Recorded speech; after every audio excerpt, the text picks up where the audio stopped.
If you're anything like me, you've been waiting for the 9.3 for ages now, and luckily for us the announcement shouldn't be too far off. And yeah, I know there's been about 1 billion delays. I literally hear about a delay rumor every other day. Either ways, there are massive hopes on this flagship to restore some of the hype that the brand desperately needs. If they get this device right, they might be able to put themselves back on the flagship map. So I created this video so I can discuss with you what we can expect in terms of specs and pricing.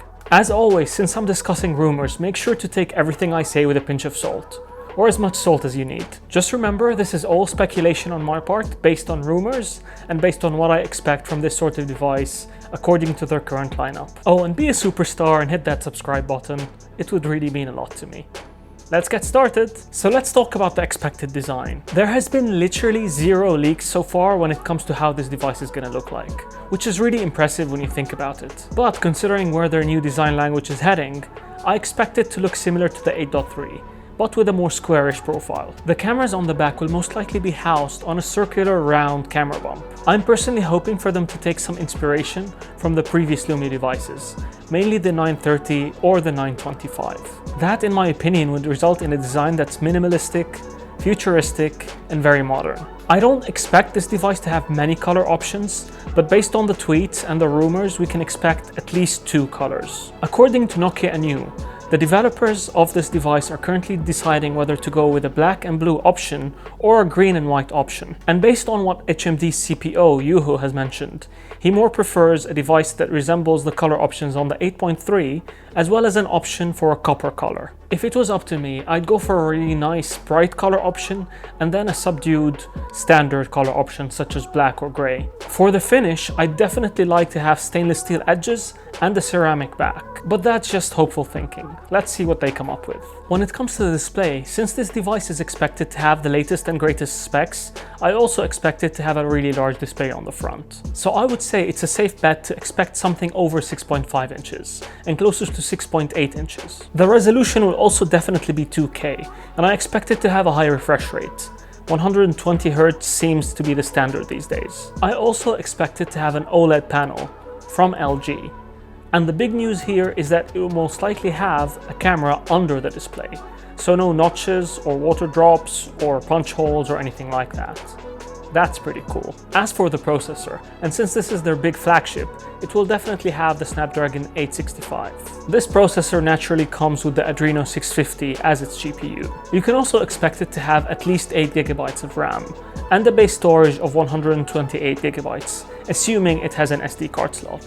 If it doesn't, then you can expect the base storage to be 256 GB. You can also expect it to have UFS 3.0, so super fast storage speeds, as well as 5G, which is pretty much standard these days on flagships. As for the operating system, since all Nokia devices come with Android 1, it's not going to be any different on the 9.3. So it will definitely have Android 10 out of the box, and it will be supported for around 2 years of updates, as well as 3 years of security updates. Unfortunately, I don't expect many alterations or additions to the operating system, but you can definitely expect it to have double tap to wake up and a custom camera app. Maybe some advanced display settings to give you an option to choose whether you want a higher refresh rate or a higher resolution. We'll see. Now let's talk about the camera. The 9.3 is expected to have 4 cameras on its back. I know this means they will have 1 less camera than its current flagship, the 9 PureView, but these should be higher quality optics. It's pretty much a guaranteed that the 9.3 will abandon Light's technology for its cameras. We already heard some rumors that it will have a 108 megapixel main sensor, and this seems to be a valid option. There were also rumors that the phone was tested with multiple different main sensors, a 48 megapixel sensor, a 24 megapixel sensor, and a 20 megapixel sensor, and HMD decided to go with the 108 megapixel sensor. It's also pretty much a guarantee that we will have an ultra-wide sensor and a telephoto sensor, and maybe a depth lens. I'm just hoping that whatever option HMD chooses for its cameras, they'll all have high quality optics and sensors. If I had to guess what kind of ultra-wide camera it will have, it will be something similar to the 8.3, so a 12 megapixel sensor. As for the telephoto camera, there have been rumors about it carrying a 64 megapixel camera, so I expect them to go with that. Either ways, this phone definitely needs to have an impressive camera and impressive software to support all these optics. So please HMD, come out with the big guns, show us some innovation, impress us and the world. There were also some talks about it supporting 8K video recording, which is going to be nice. And you can also expect it to have some Zeiss optics effects on the video and on the images. Oh yeah, of course it's going to have Zeiss optics for all its cameras. That's pretty much a given. As for the battery, I expect it to pack 4500 milliamps to 5000 milliamps, with me leaning more towards 4500 as a more realistic option. I would love for them to go for the bigger 5000 milliamps, but I just don't see that happening considering how big the 8.3 is and how small the battery on that thing is. So yeah, we'll see. As for the price, this phone is definitely not going to be cheap, considering the components. At the same time, I also don't expect it to cost more than $1,000. Otherwise, it will just be lost in the sea of flagships released. So my safe guess would be that it will slot somewhere between the $800 and $900 price range. I mean, $800 is very hopeful, so it will most likely cost closer to the $900 price range. The phone should also be announced before the end of October and released for sale very soon after that. Otherwise, it will just be another flagship device released late when people have probably moved on and waiting for the next big thing.